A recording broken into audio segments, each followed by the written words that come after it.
Hello student, this is Siddharth Jain. This is the sixth lecture of unit first of advanced structure analysis. In this lecture we will understand the MDM method with an example. Okay. Previous lecture में basically हमने कुछ concept के बारे में बात की थी, कुछ टर्म्स के बारे में बात की थी जो मूवमेंट डिस्ट्रीब्यूशन मेथड में अप्लाई होने वाले हैं.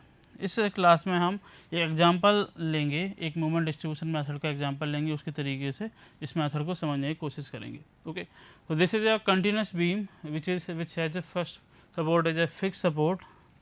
Let's this is a. Second one is a hinge support, third one is also hinge support and last one is a hinge support. Okay.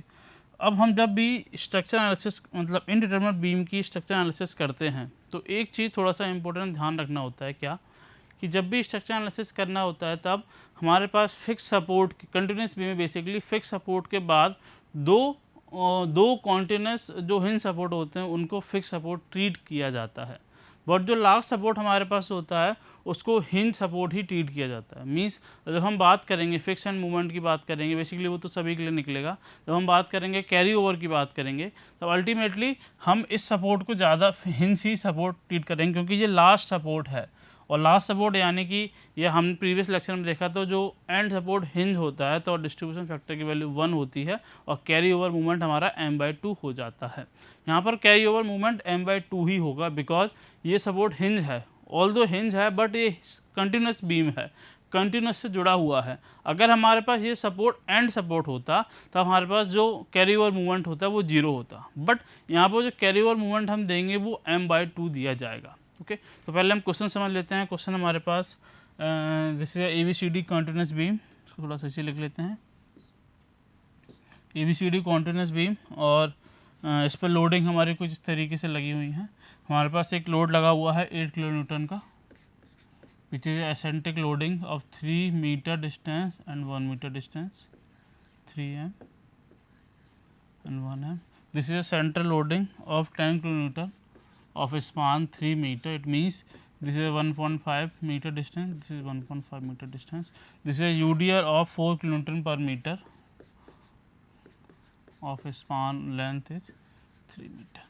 Okay, so this is a 4 meter span, this is a 3 meter span, this is also a 3 meter span. ठीक है, तो इसकी start करते हैं. तो पहला step हम MDM method में रखेंगे, मूवमेंट डिस्ट्रीब्यूशन मेथड में रखेंगे स्टिफनेस फाइंड करना, किसी भी बीम की पर्टिकुलर अलग अलग बीम की स्टिफनेस फाइंड करना. उसके अलावा बेसिकली इसकी जो सेक्शनल प्रॉपर्टी है उसको भी थोड़ा सा अलग अलग रखते हैं. इसका जो आई है वो रखते हैं अपन 2i, इसमें जो मूवमेंट ऑफ इनर्शिया है वो होगा 3i और लास्ट बीम का जो मूवमेंट ऑफ इनर्शिया हो जाएगा वो हो जाएगा 4i. ओके, अब हम बात करते हैं. तो पहला स्टेप हमारा क्या है? पहला स्टेप हमारा है स्टिफनेस फाइंड आउट करना. सो स्टेप 1 इज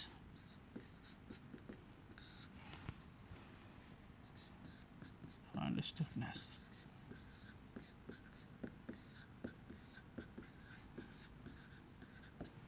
तो stiffness of a beam BA, basically support है तो यहाँ से बात करेंगे. तो stiffness of a beam BA, तो यहाँ लिखेंगे स्टिफनेस ऑफ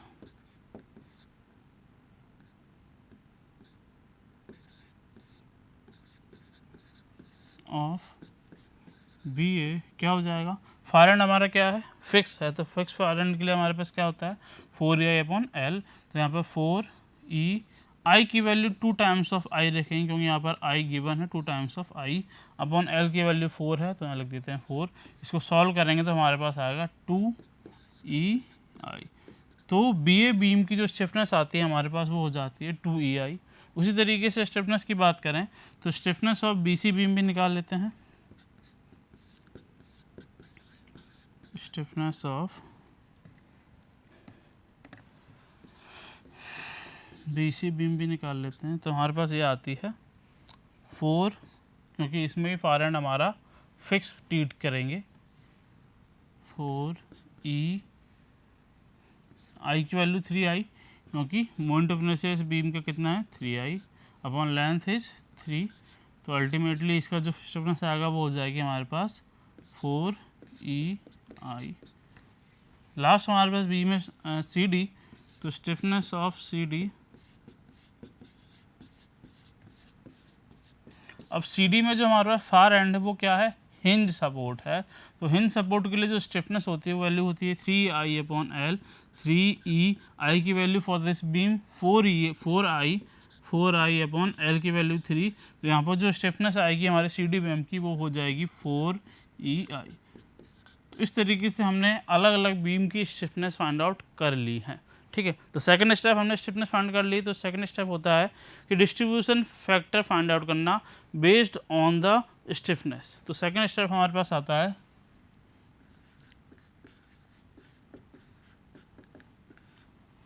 डिस्ट्रीब्यूशन फैक्टर।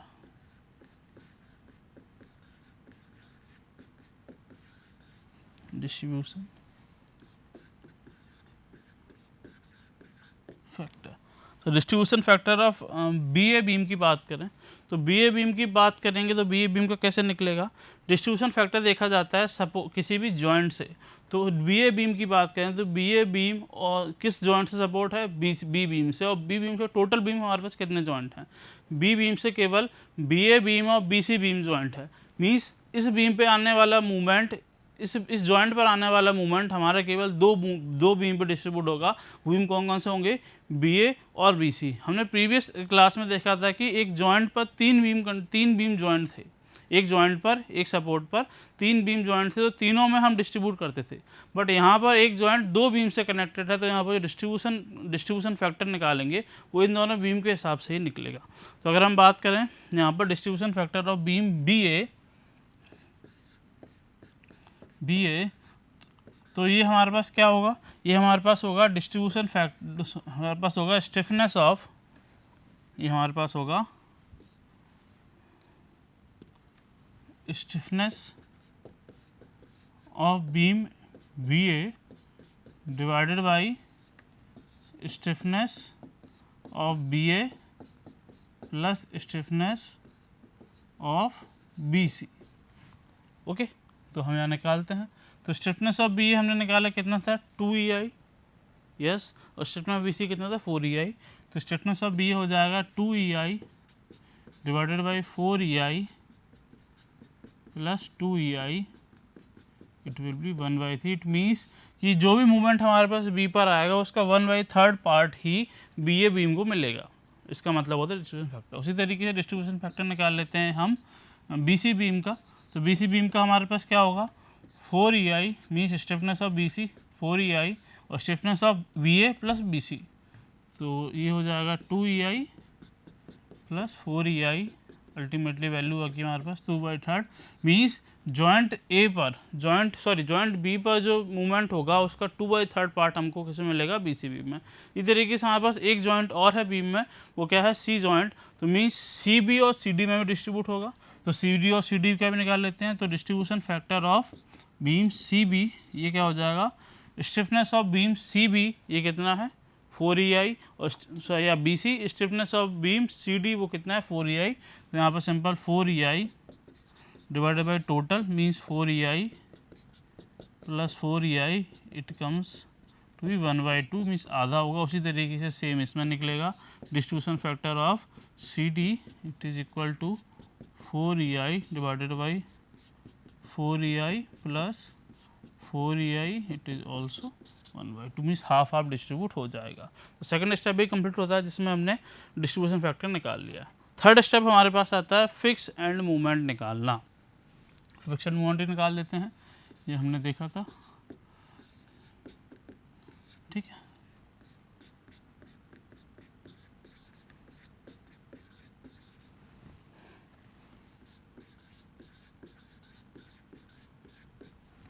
तो फिक्स एंड मूवमेंट निकालते हैं। तो पहला भी हमारे पास है, पहला सपोर्ट है ए बी। तो fix end movement of A B, eccentric loading कारण हमारे पास आता है कितना, -w A B square upon L square. Minus क्यों आया, क्योंकि हमने ए सपोर्ट पे जो फिक्स एंड मूवमेंट आया उसको एंटी क्लॉकवाइज मानना है। हमने प्रीवियस क्लास में साइन कन्वेंशन देखा था कि एंटी क्लॉकवाइज मूवमेंट को हम नेगेटिव लेते हैं और क्लॉकवाइज मूवमेंट को पॉजिटिव लेते हैं। तो इस तरीके से हम लेंगे। तो इसकी वैल्यू हो जाएगी, डब्ल्यू की वैल्यू हमारे पास कितनी है बीम पर, 8 किलो न्यूटन। ए की वैल्यू कितनी है हमारे पास, 3, बी की वैल्यू 1, स्क्वायर अपॉन एल की वैल्यू 4, स्क्वायर, तो इसकी वैल्यू हमारे पास आ जाती है -1.5 किलो न्यूटन इंटू मीटर। उसी तरीके से fix end movement of beam B A, तो बी ए के लिए वैल्यू यहाँ चेंज हो जाती है A square B upon L square, तो इसकी वैल्यू डायरेक्टली लिखते हैं, इसकी वैल्यू आती है 4.5 पॉजिटिव का, क्योंकि क्लॉकवाइज मूवमेंट को हम पॉजिटिव लेते हैं, किलो न्यूटन इंटू मीटर। ठीक है, फिर हम बात करते हैं fix end movement of B C and C B. Fix end movement of B C क्या हो जाएगा, सेंट्रिक लोडिंग के कारण क्या होती है -WL/8 और प्लस WL/8, तो सिंपल लिखते हैं 10 into 3 times of 8, it comes to be -3.75 kilo newton into metre. इसी तरीके से F fix end movement of C B is positive 3.75 kilo newton into metre. Okay, फिर हम बात करते हैं सी डी बीम की, तो fix end movement of C D beam कितना आएगा हमारे पास WL²/12 -WL²/12 -4, L की वैल्यू 3 स्क्वायर डिवाइडेड बाई 12, इसकी वैल्यू हमारे पास आएगी -3।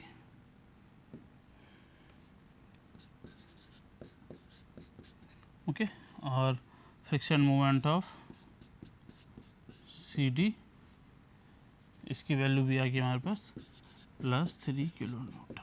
ओके, तो फिक्स एंड भी निकाल लिया है। अब हमारे पास लास्ट चीज़ बचती है कि हमें अब मूवमेंट डिस्ट्रीब्यूशन मेथड से, मीन्स मूवमेंट को डिस्ट्रीब्यूट करके हमें फाइनल मूवमेंट निकालने होते हैं, तो उसको हम करते हैं अच्छी तरीके से। तो उसके लिए एक अच्छा सा टेबल बनेगा, उसको टेबल को थोड़ा अच्छी तरीके से बनाते हैं।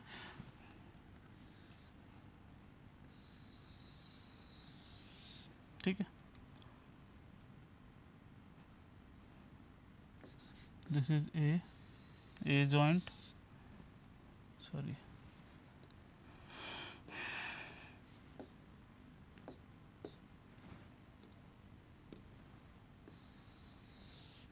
दिस इज ए जॉइंट, यहाँ पर बी जॉइंट को रखते हैं, यहाँ सी रखते हैं और यहाँ हम डी रखते हैं। ओके, सबसे पहले हम बात करेंगे किसी भी जॉइंट पर डिस्ट्रीब्यूशन फैक्टर की, तो डिस्ट्रीब्यूशन फैक्टर को हम रख देते हैं पहले यहाँ पर। तो ए पर कोई भी डिस्ट्रीब्यूशन फैक्टर नहीं होगा, क्योंकि हमने देखा था कि जब फिक्स एंड होता है तो डिस्ट्रीब्यूशन फैक्टर के लिए 0 हो जाती है। बी पर हमारे पास इस बी ए स्पान के लिए डिस्ट्रीब्यूशन फैक्टर की वैल्यू आ रही थी, वो आ रही थी 1/3, और बी सी स्पान के लिए आ रही थी 2/3। चेक कर लेते हैं,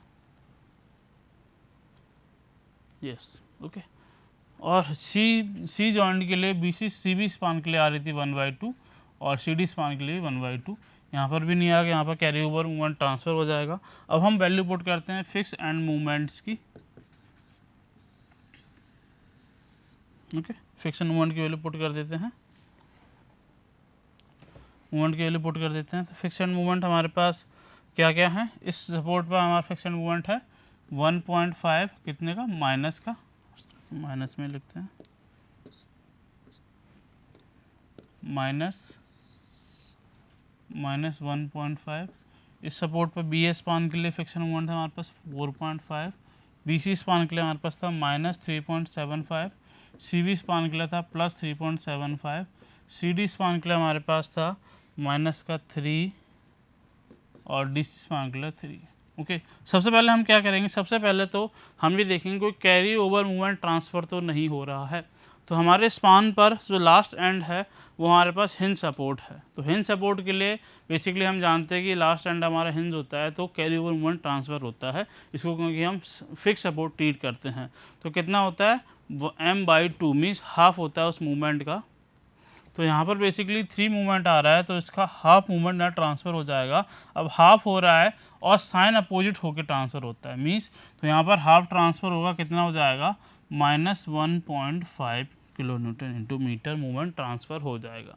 ट्रांसफ़र हो गया।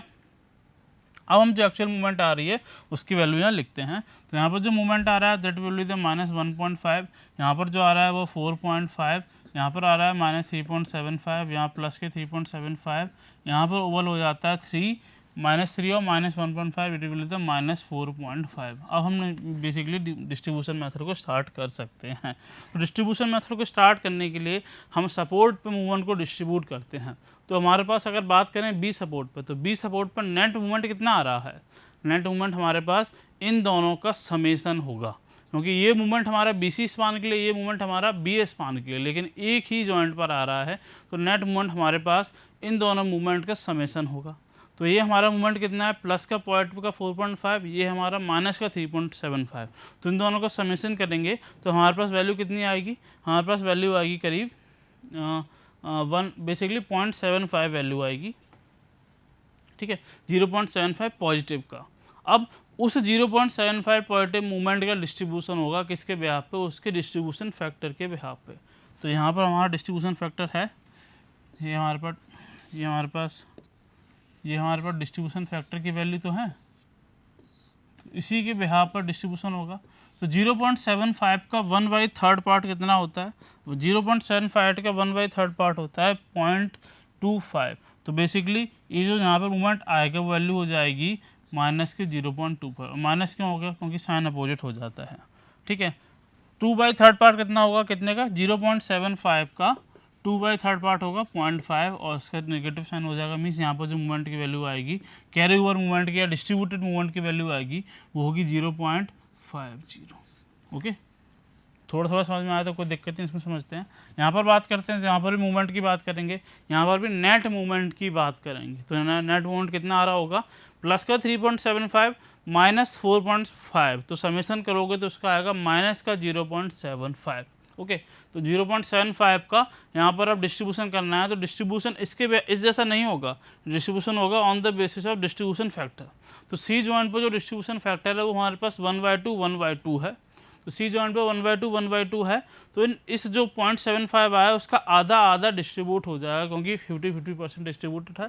तो 0.75 का अगर डिस्ट्रीब्यूशन करते हैं, कितनी वैल्यू है, माइनस का 0.75 वैल्यू आई है, इसका डिस्ट्रीब्यूशन करेंगे बाय 2 में, तो हमारे पास वैल्यू आएगी माइनस का 0.375।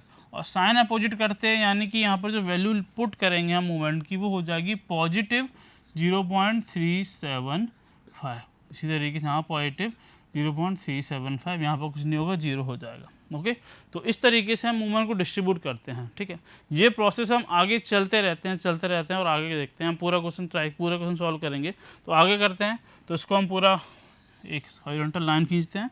अब फेसर डिस्ट्रीब्यूशन मीन्स इसका आधा पार्ट हम यहाँ ट्रांसफ़र करेंगे, इसका आधा पार्ट हम यहाँ ट्रांसफ़र करेंगे, इसका आधा पार्ट यहाँ ट्रांसफ़र करेंगे विदाउट चेंजिंग द साइन, ठीक है। तो यहाँ पर 0.25 का डिस्ट्रीब्यूशन करेंगे, आधा पार्ट ट्रांसफ़र करेंगे, तो ये हो जाएगा माइनस का 0.125। ओके, यहाँ पर इसका ट्रांसफ़र करेंगे तो 0.375 का ट्रांसफ़र करोगे तो उसी साइन के हिसाब से तो हो जाएगा 0.1875। 0.5 का करेंगे तो माइनस 0.25। ओके, और इसका सपोर्ट पे जाता है 0, क्योंकि हमारा फार एंड या एंड हमारे पास हिंज है। अगर बाई चांस ये सपोर्ट हमारा फिक्स होता तो ना ही ये carry over half movement transfer होता और ना ही ये वैल्यू 0 होती। ये वैल्यू उतनी जितनी है 3 रहती है और इसका हाफ भी ट्रांसफ़र इधर होता है इस तरीके से। बट हमारे पास ये सपोर्ट हिंज सपोर्ट हो गया है, तो सारी वैल्यू यहाँ पर 0 हो जाएंगी। ओके, तो इसको आगे हम प्रोसीड करते हैं। तो हमारे पास वैल्यू आ चुकी है।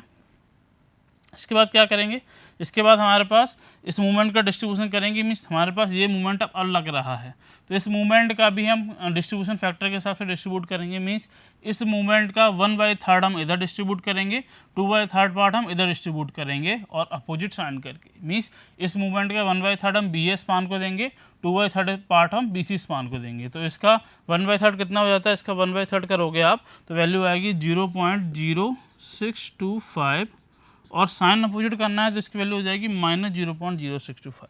ओके, इसका 2/3 पार्ट करेंगे तो वैल्यू होगी 0.125 सही है, और साइन नेगेटिव हो जाएगा माइनस का। उसी तरीके से इसका ही पार्ट करेंगे, तो इसका डिस्ट्रीब्यूशन फैक्टर के हिसाब से करेंगे। तो इस सी जॉइंट पर डिस्ट्रीब्यूशन फैक्टर क्या है हमारे पास, 1/2।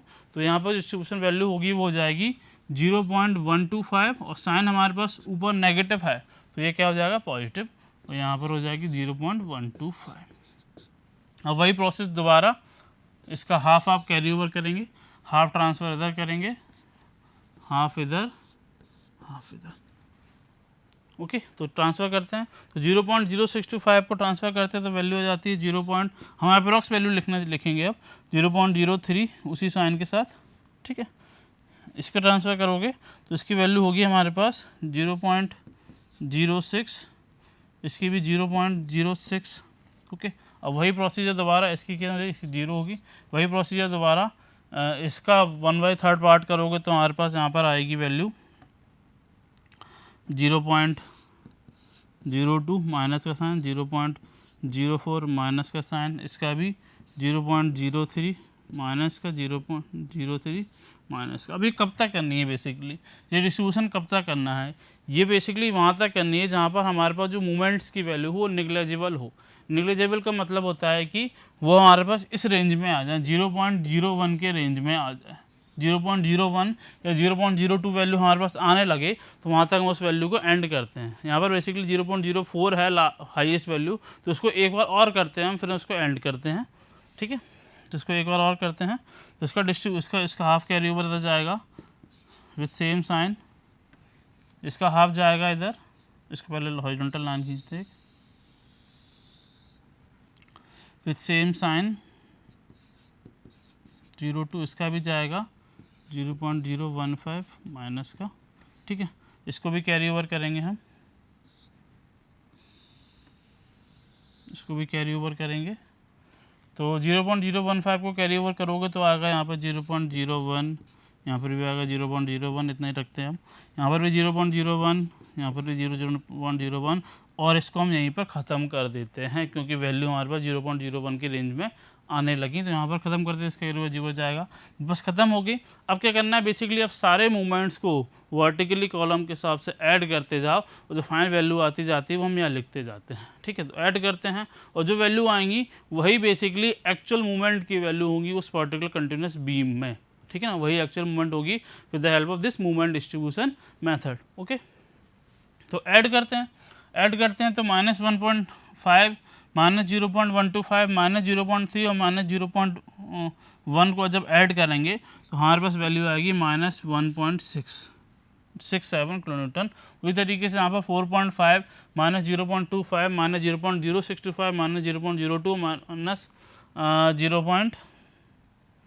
-0.01 को अगर हम ऐड करेंगे तो हमारे पास वैल्यू आएगी 4.16 पॉजिटिव का, ठीक है। इधर साइड में हम BC स्पान के लिए देखेंगे तो 3.75 -0.5 माइनस प्लस 0.1875 -0.125 प्लस 0.6 -0.4 -0.15 और इसको करेंगे तो यहाँ वैल्यू आएगी -4.16 या 17 भी आ सकती है, थोड़ा सा डेसिमल में वैल्यू चेंजेस होती हैं। और इधर आते हैं तो इधर बेसिकली वैल्यू आएगी हमारे पास 3.75 प्लस 0.375 माइनस 0.25 और सारी वैल्यू ऐड करोगे तो वैल्यू आएगी 3.97 प्लस का, और इधर आप समेशन करोगे तो वैल्यू आएगी -3.97, ठीक है। अब एक्चुअल केस की बात करते हैं। एक्चुअल में अगर हम बात करें तो हमारे जो कंटिन्यूस बीम था इसमें ये जो बीच के सपोर्ट है तो एक्चुअल में ये हिंज ही हम ट्रीट कर रहे थे फिक्स की तरह, बट एक्चुअल में है तो हिंज है मीन्स इस पर कोई भी मूवमेंट कैरी नहीं कर सकते, इसमें मूवमेंट की वैल्यू 0 होगी, और ये एक्चुअल में मूवमेंट की वैल्यू 0 आ भी रही है। आप देखो तो यहाँ पर जो मूवमेंट की वैल्यू है वो एक स्पान में पॉजिटिव और दूसरे स्पान में नेगेटिव, और समेशन करोगे इसका तो इस हिंज सपोर्ट पर मूवमेंट की वैल्यू होगी वो 0 होगी क्योंकि -4.16 प्लस 4.60 होता है। उसी तरीके से सी स्पान की बात करें तो सी जॉइंट की बात करें, सी जॉइंट पर एक स्पान पर जो मूवमेंट आ रहा है वो पॉजिटिव 3.97 और दूसरे स्पान पर जो मूवमेंट आ रहा है वो माइनस का 3.97, समेशन करोगे 0 आएगी, ठीक है। और यहाँ पर तो कुछ मूवमेंट आएगा क्योंकि ये सपोर्ट हमारा कैसा है, सपोर्ट हमारा बेसिकली फिक्स है तो मूवमेंट आना कैप्चरी है। तो यही हमारा फाइनल आंसर है इस क्वेश्चन का, इसी के बारे में देखना था, ठीक है। तो कुछ नोट्स के बारे में और देख लेते हैं जिसको हम इसको सॉल्व करने के लिए यूज़ किए जाते हैं। बेसिकली नोट क्या है, हम बेसिकली बात करें तो हम इस क्वेश्चन को एंड कहाँ करेंगे, इस क्वेश्चन को एंड वहाँ किया जाता है जहाँ पर बेसिकली मूवमेंट की वैल्यू जो कैरिड मूवमेंट की वैल्यू है वो नेग्लिजिबल होने लगे। तो कुछ 2 नोट पॉइंट लिखते हैं हम। पहला है कि हम इसको एंड कहाँ करेंगे, तो जो एंड करेंगे basically calculation is stopped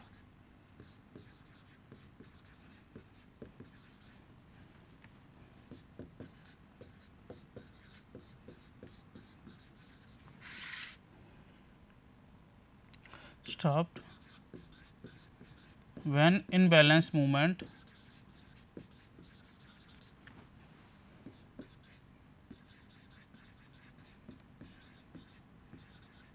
becomes or tends to 0।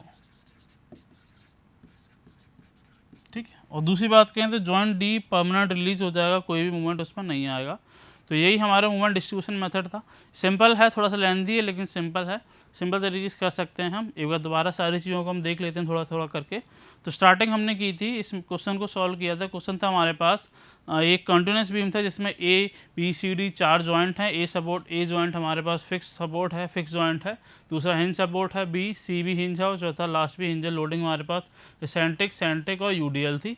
तो सबसे पहला स्टेप था कि सबसे पहले हम किसी सारे बीम्स की स्टिफनेस फाइंड आउट करना। तो स्टिफनेस हमने based on the support condition के हिसाब से फाइंड आउट की। तो बी ए सपोर्ट की हमारे पास, बी ए बीम की हमारे पास जो स्टिफनेस आई वो 4EI/L, ultimately 2EI। B C की हमारे पास 4EI, और सी डी हमारे पास फार एंड हिंज था तो इसकी 3I/L करके 4EI आई। उसके बाद हम निकालते हैं डिस्ट्रीब्यूशन फैक्टर। तो डिस्ट्रीब्यूशन फैक्टर हम जानते हैं कि stiffness of particular beam divided by the total stiffness of a total beam at a particular joint. Means a joint पर जितने बीम सपोर्टेड हैं उन सभी का स्टिफनेस टोटल करना। तो ए पर हमारे पास स्टिफनेस बी ए का निकाल डिवाइड बाई बी ए/बी सी, तो 1/3। उसी तरीके से बी सी का 2/3, सी बी का 1/2 एंड सी डी का भी 1/2। ठीक है, उसके बाद हम बात करते हैं फिक्शन मूवमेंट। तो फिक्शन मूवमेंट की बात हम प्रीवियस 4 क्लास से करते आ रहे हैं। तो फिक्शन मूवमेंट आपको समझ में आ गया होगा। तो ये सारे फिक्शन मूवमेंट होते हैं, नेगेटिव पॉजिटिव साइन कन्वेंशन के हिसाब से वैल्यू रखते हैं। फिक्शन मूवमेंट फाइंड आउट कर दिया। फिर लास्ट में हम बात करते हैं डिस्ट्रीब्यूशन मेथड के बारे में। तो सबसे पहले हम टेबल बनाते हैं एक तरीके जिसमें सपोर्ट्स को वर्टिकल कॉलम में रख देते हैं। तो ए को हमने सबसे एंड में, बी को सेंटर पे, सी पे और डी पे। तो सबसे पहले हम डिस्ट्रीब्यूशन फैक्टर की एक हॉरिजॉन्टल एक रो बनाते हैं, इसमें डिस्ट्रीब्यूशन फैक्टर को डिवाइड कर देते हैं। बी सपोर्ट में 1/3 और 2/3, सी पर 1/2 1/2 और ए डी पे कुछ नहीं होगा। ठीक है, फिर सारे फिक्शन मूवमेंट को पुट कर देते हैं। ठीक है, फिर हमको ये देखना होता है कि हमारे जो बीम पर कोई एक ऐसा जॉइंट तो नहीं है जिसमें कैरी ओवर मूवमेंट ट्रांसफ़र हो रहा है। तो हमारे जो स्ट्रक्चर है बेसिकली उस पर एक सपोर्ट था, एक जॉइंट था जिस पर कोई भी मूवमेंट नहीं आता था और उसका half carry over movement transfer होना था। तो 1/2 हमने 3 का 1/5 किया, -1/5 किया, और हमने सारे मूवमेंट्स को ऐड कर दिया बेसिकली। तो सारे मूवमेंट्स आ गए। अब based on the distribution factor हमने सभी को डिस्ट्रीब्यूट किया। यहाँ पर कोई भी डिस्ट्रीब्यूशन फैक्टर नहीं है, यहाँ पर समेशन किया मूवमेंट्स का 4.5 - 3.75। उसके 1/3 और 2/3 पार्ट हमने बी सी ए और बी सी बीम को ट्रांसफ़र किया। इस तरीके से सी पर हमने 3.75 - 4.5 इसका हाफ ट्रांसफ़र किया, और यही प्रोसीजर को हम फर्दर करते रहे। कहाँ तक करना है, जहाँ तक वैल्यू नेग्लिजिबल होती रहे। और एंड कहाँ पर करना है, एंड हमको बेसिकली एंड डिस्ट्रीब्यूशन पर ही करना है। मीन्स हम एंड यहाँ पर नहीं कर सकते, मीन्स इसका कैरी ओवर ट्रांसफ़र करके नहीं कर सकते। इस कैरी ओवर को ट्रांसफ़र किया है तो इस कैरी ओवर का डिस्ट्रीब्यूशन करने के बाद ही हम उस क्वेश्चन को एंड करेंगे। मीन्स अगर हम क्वेश्चन को एंड करना चाहते हैं तो यहाँ पर करेंगे, या फिर इसके ऊपर यहाँ तक जहाँ डिस्ट्रीब्यूशन कर दिया है -0.2 -0.4 यहाँ पर ही करेंगे बेसिकली। ओके, और डी हमारा रिस्ट्रेन है तो इसका मूवमेंट कोई आएगा नहीं, इसकी वैल्यू 0 होगी, बेसिकली 0 होगी। ओके, तो ये हमारे पास मूवमेंट डिस्ट्रीब्यूशन मेथड के बारे में बात की। ये क्वेश्चन था बहुत अच्छा सा। तो this is all about today's lecture. Basically ये नोट था कि हम क्वेश्चन एंड कहाँ करेंगे, जहाँ पर मूवमेंट की वैल्यू 0 हो जाए। ओके, तो ये हमारे पास आज की क्लास के बारे में था। ओके, तो थैंक यू फॉर वॉचिंग।